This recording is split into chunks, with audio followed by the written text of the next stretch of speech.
Moving on to file item 60. Senator Hall. Secretary, please read. Assembly Bill 558 by Assemblymember Lowe, an act relating to horse racing and declaring the urgency thereof to take effect immediately. Senator Hall. Thank you, Mr. President. AB 558 will permit racing associations that conduct thoroughbred races to organize a limited number of races per year for other breeds. Currently, California allows thoroughbred and quarter horses to race in almost all flat races offered in the state, while Arabian horse breeds have been restricted to only a few days. I respectfully ask for your aye vote on AB 558. Members, debate or discussion on this item? Debate or discussion? Seeing and hearing none, Secretary, please call the roll. Allen? Aye. Anderson? Aye. Bates? Aye. Bell? Aye. Berryhill? Aye. Block? Aye. Canella? Aye. De Leon? Aye. Fuller? Gaines? Aye. Galgiani? Aye. Glazer? Aye. Hall? Aye. Hancock? Aye. Hernandez? Aye. Hertzberg? Hill? Aye. Hueso? Huff? Aye. Jackson? Lara? Aye. Leno? Aye. Leyva? Aye. Liu? Aye. McGuire? Aye. Mendoza? Aye. Mitchell? Aye. Monning? Aye. Morlock? Aye. Morrell? Aye. Wynn? Aye. Nielsen? Aye. Pan? Aye. Pavley? Aye. Roth? Aye. Runner? Aye. Stone? Aye. Vidak? Aye. Wykowski? Aye. Wolk? Aye. Call the absent members. Fuller? Aye. Hertzberg? Hueso? Aye. Jackson?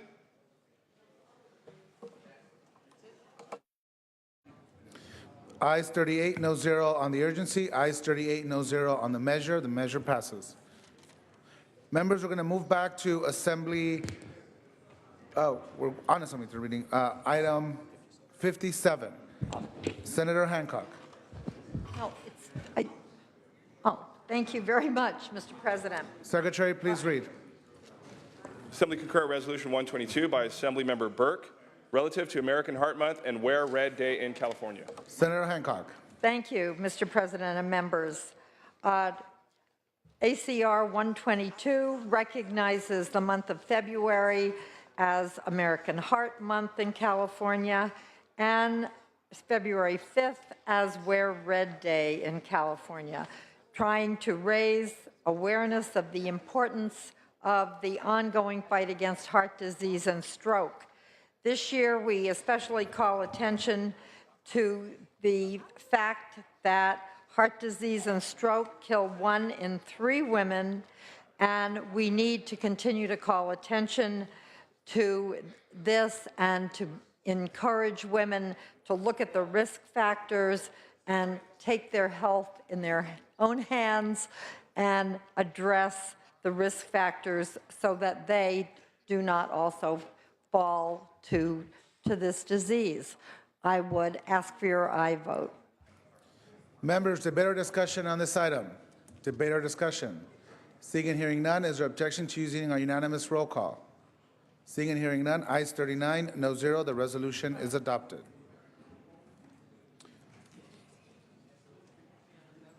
Mr. Pro Tem, are we ready for governor's appointments? Members, we're moving to governor's appointments, item 40.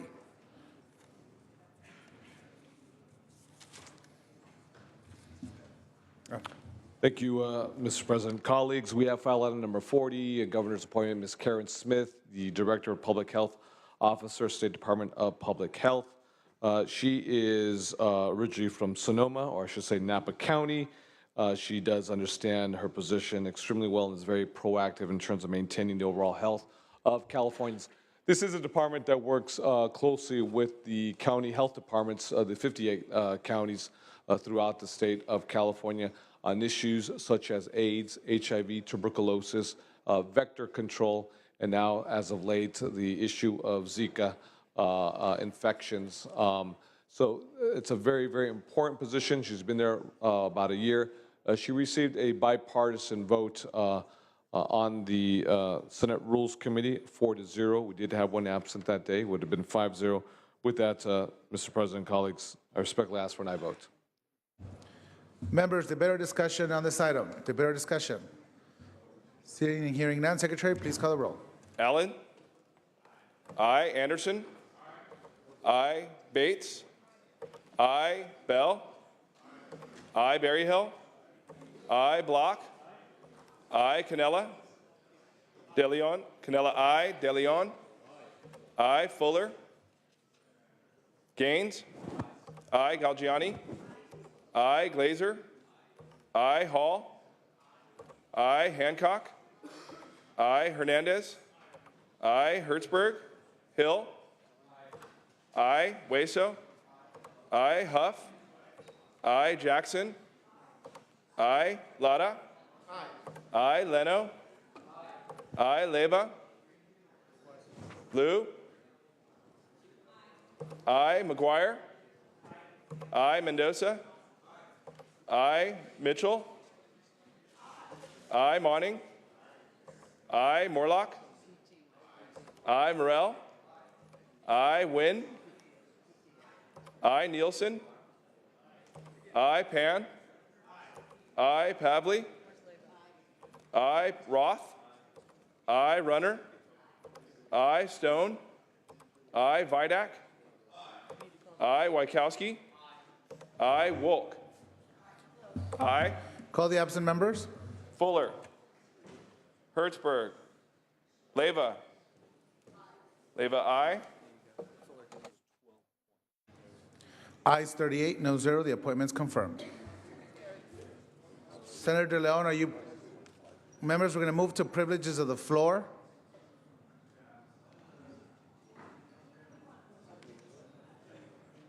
Senator De Leon. Thank you very much, colleagues. If I can get your undivided attention. Colleagues, we are today flying the flag of Canada this morning to honor a group of distinguished visitors to the State Senate floor. It is my privilege to introduce the Honorable Brandon Lee, Consul General of Canada in San Francisco, who is making his first official visit to Sacramento since taking up the post last year. I would also like to welcome back a good friend of ours from Los Angeles.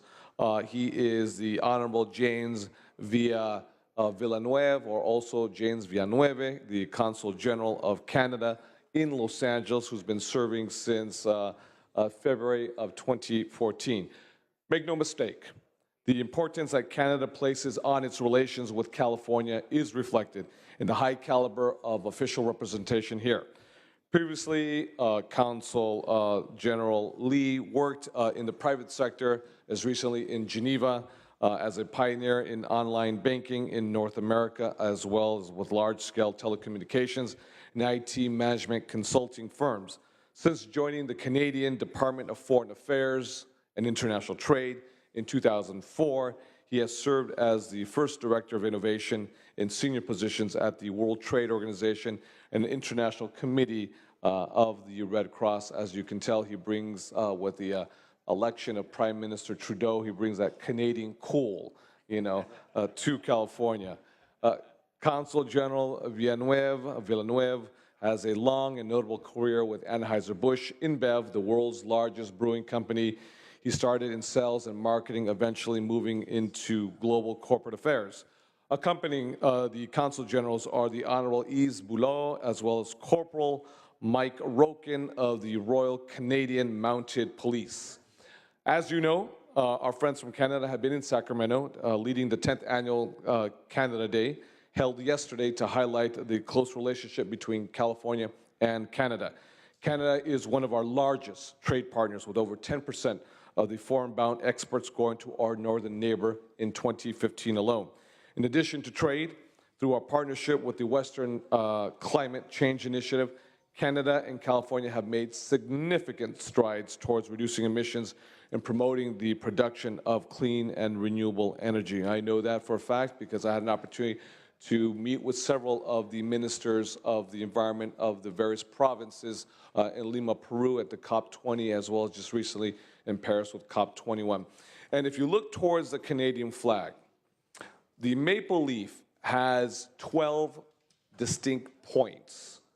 Each point represents the 10 provinces that makes up the nation of Canada, as well as 2 other territories. Now, there's 12 points altogether, but as noted just a few moments ago by James, there are actually 13 total, 10 provinces, an additional, just recently, province, or I should say territory has been added, so perhaps you'll figure out where the 13th point is going to be. But each point on that maple leaf on the Canadian flag represents 10 of the provinces, as well as 2 of the territories. There is an additional one right now, and you'll have to figure that one out. But let's give a warm welcome to Council Brandon Lee and James Villeneuve.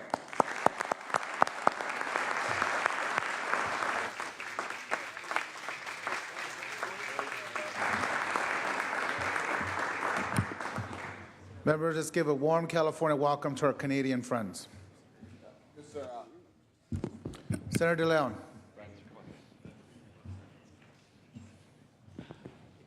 Mr. President, as well as colleagues, though for those who've been to Canada, there's some similarities with the United States, the incredible diversity, which is a reflection of the richness of this beautiful country. Brandon comes originally from Korea, and I represent the largest Korean population in the United States. So it's with great pride that I introduce the Consul General, Brandon Lee, to share a few words with us. Thank you so much. Without objection. Thank you so much. My colleague, the Consul General of Canada to Los Angeles, James Villeneuve, who has been a real champion of Canada and who I consider a personal mentor, and our team members who are here, we're honored to be given this opportunity to say a few words in this historic venue. It's my honor to call this great state of California my home, at least for the next 4 years. And California is a great friend and a strategic partner to Canada. And many of you have family members, have visited our beautiful lands and our beautiful cities from Vancouver to Toronto to Montreal, and perhaps even our Ice Hotel in Quebec City. But the ties between our 2 countries are much deeper than our beautiful landscape. The true impact of our special relationship is revealed by our robust trade relationship. As mentioned, between the United States and Canada, there is $750 billion in bilateral trade. This is over $2 billion per day. And between Canada and California, our relationship is $45 billion.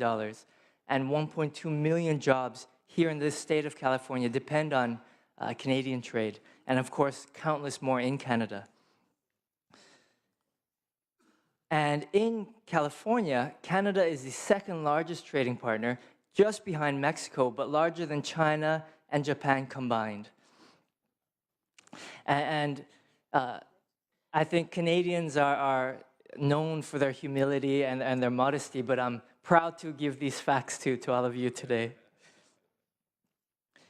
And under our new Prime Minister, Justin Trudeau, one particularly important area of collaboration with his new mandate is certainly clean energy and environmental protection. And so Canada is committed to ambitious action on climate change and the opportunities available in a clean energy economy. So we believe that together we can create clean jobs, increase our mutual prosperity, promote energy innovation and efficiency, and ensure our collective security moving forward. So thank you again for the privilege of speaking to you all today, and look forward to working together. Thank you.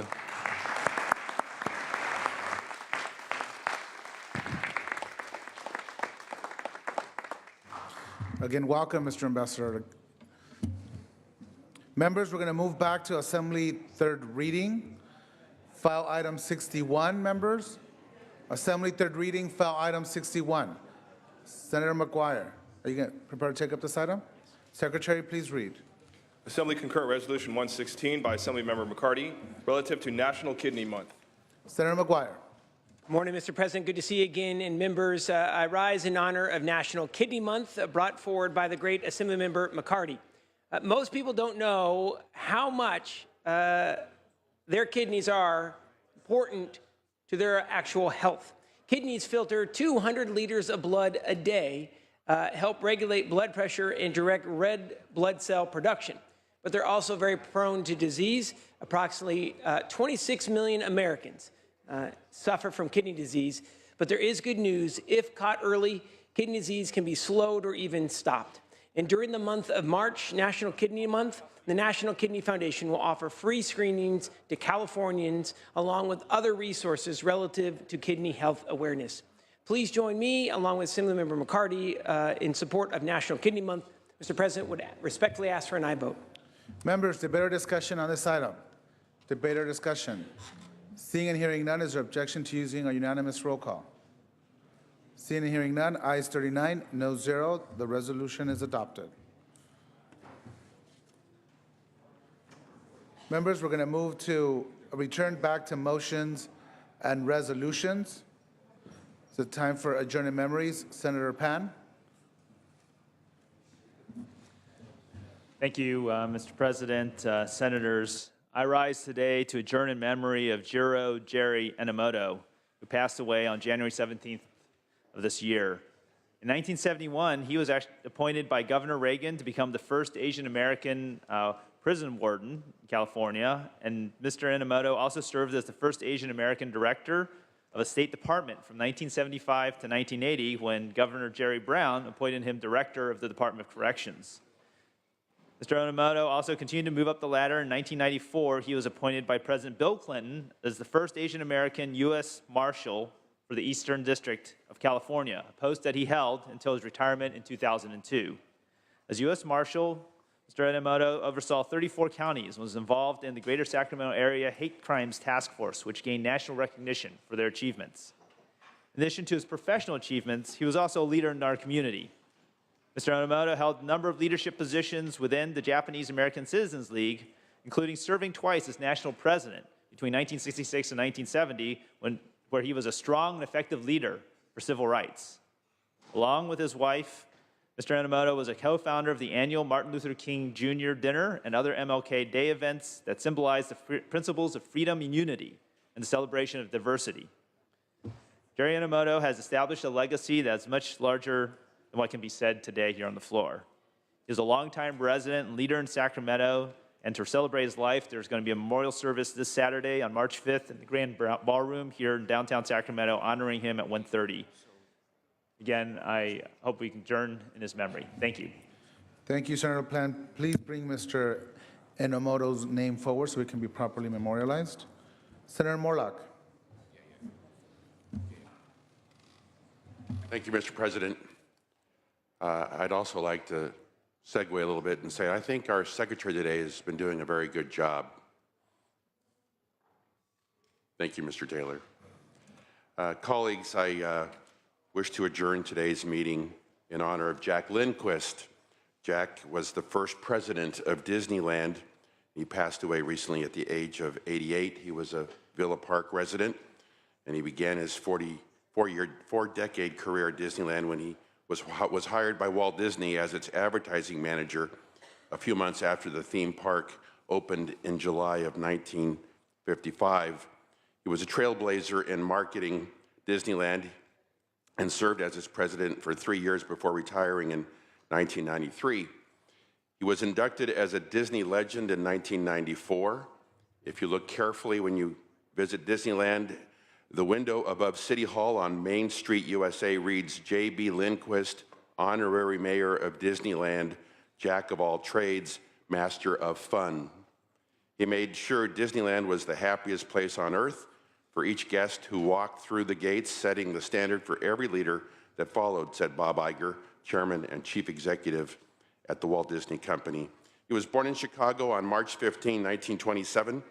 His family moved to LA when he was 4, and he spent most of his early years as a child actor, appearing in Our Gang and the Lucille Ball movie Best Foot Forward. He spent 2 years in the Air Force before enrolling in USC.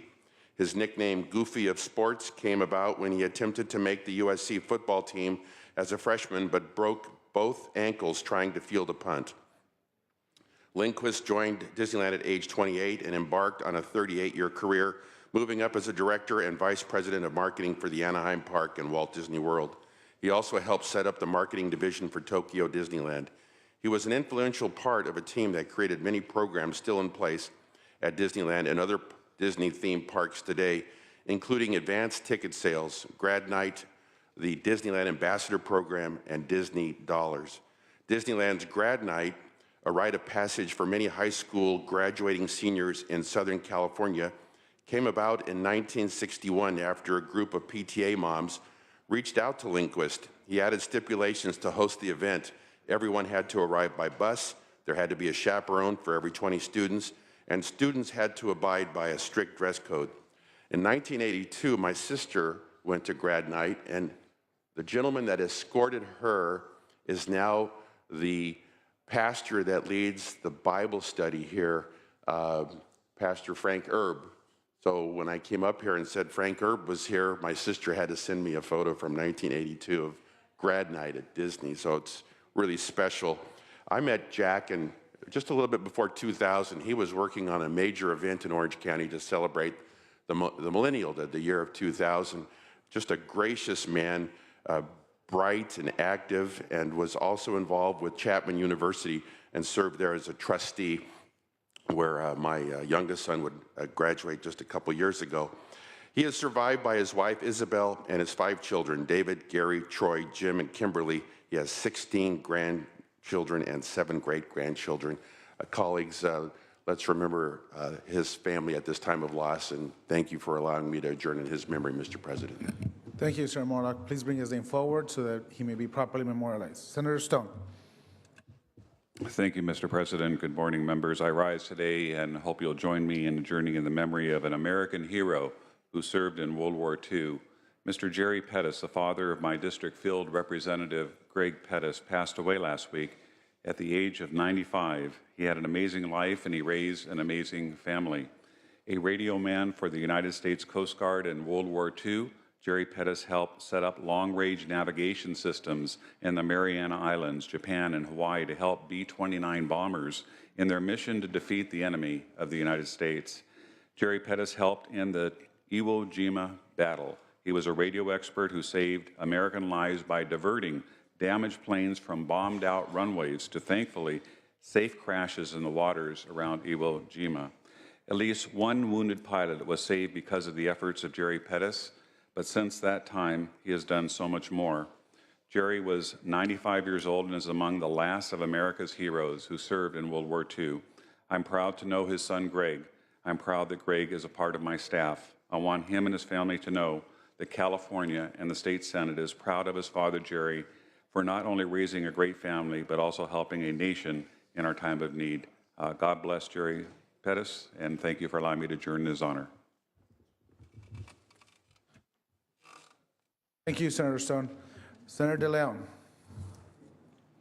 Thank you very much, Mr. President. Colleagues, I rise to adjourn in the memory of Norma Louise Boucher.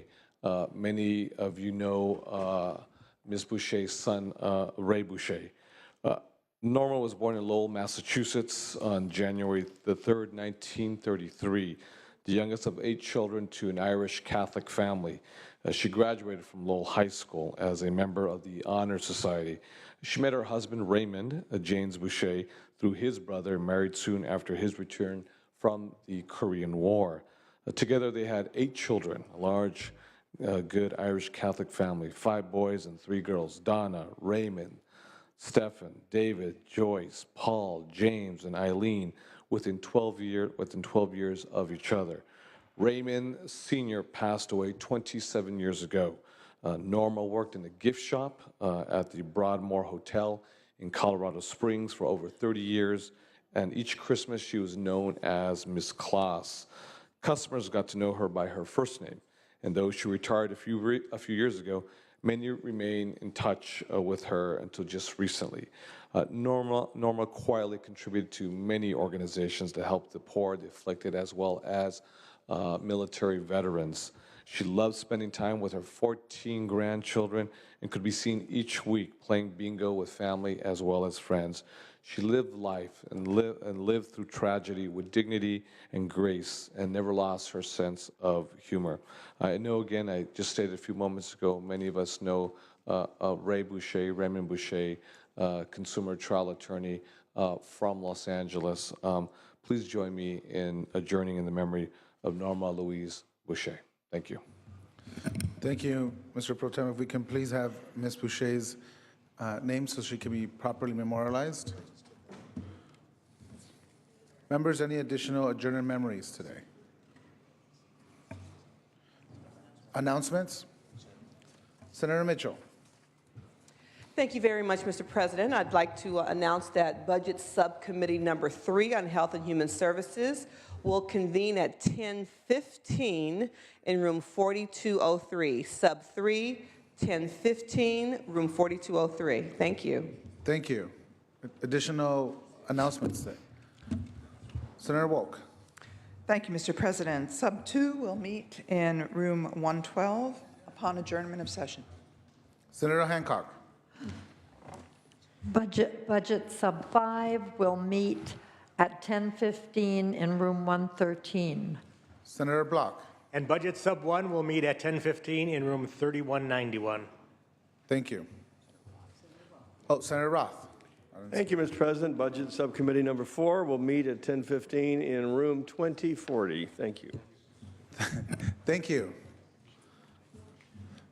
Senator Dillon, there's no other business before us today. The desk is clear. Thank you very much, Mr. President. Colleagues, have a very safe, a wonderful, productive weekend. We will see each other here again when we reconvene Monday at 2 p.m. Have a great weekend. Thank you. Thank you. The Senate will be in recess until 3:30 p.m., at which time the adjournment motion will be made. We will reconvene Monday at 2 p.m.